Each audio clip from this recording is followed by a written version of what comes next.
pintura, canvas at malikhaing kaisipan, ilan lamang yan sa mga kailangan ng isang pintor. Samahan niyo kami at ating alamin ang makulay na mundo ng graffiti.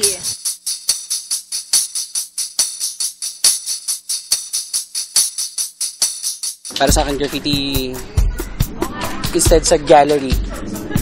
Sa gallery yung artworks, nilagay namin siya sa streets. Kumbaga, pinapakita namin sa tao kung ano yung style namin, ano yung art para sa amin. Iba-iba yung style kasi sa graffiti eh.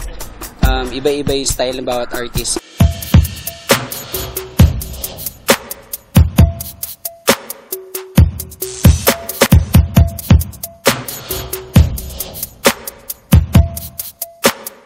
Graffiti or graffito, ito ay isang salitang Italyano na ang ibig sabihin ay scratch.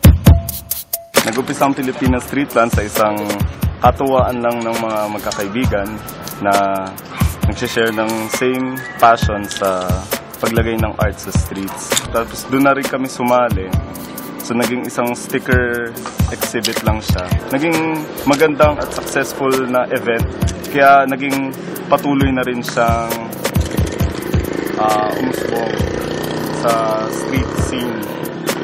Pagkatapos nun, may isang graffiti artist from Malaysia na nag-share ng kanyang experience sa pag-graffiti. Doon nag-umpisa yung interest ng grupo na mag-graffiti. Pilipinas Streetland is a community that has grown committed in showcasing and celebrating ephemeral artworks on streets. Ang Pilipinas Streetland is to bring art sa streets. Magpakita ng kulay, mga simple elements of art, mga linya, kulay, mga iba't ibang hugis. Ito ay para sa mga tao na walang access sa gallery o kaya museum. Para at least nakikita nila na buhay ang sining kahit sa kalye.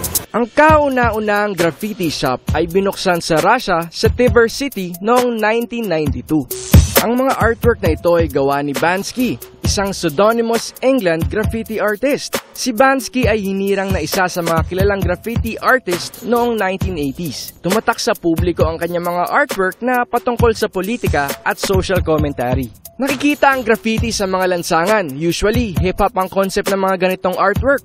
Pero dahil sa mga malilikhaing kaisipan ng mga artist, ay iginuguhit nila at kinukulayan ang mga pangyayari sa ating paligid.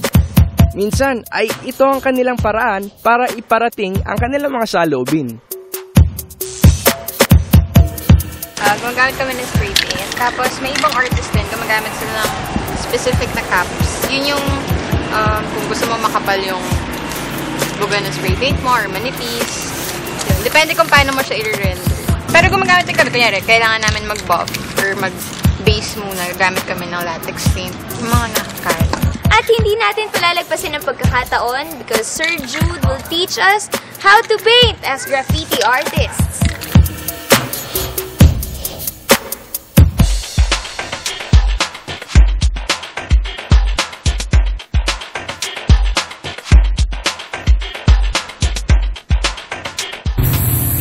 Hindi lahat ng graffiti works ay magaganda ang advocacy. May mga ilang hindi magandang ipinaparating o ang tinatawag nilang offensive graffiti. Katulad ng makikita natin sa ilang traffic signs na pinapatungan ng mga foul signs or messages.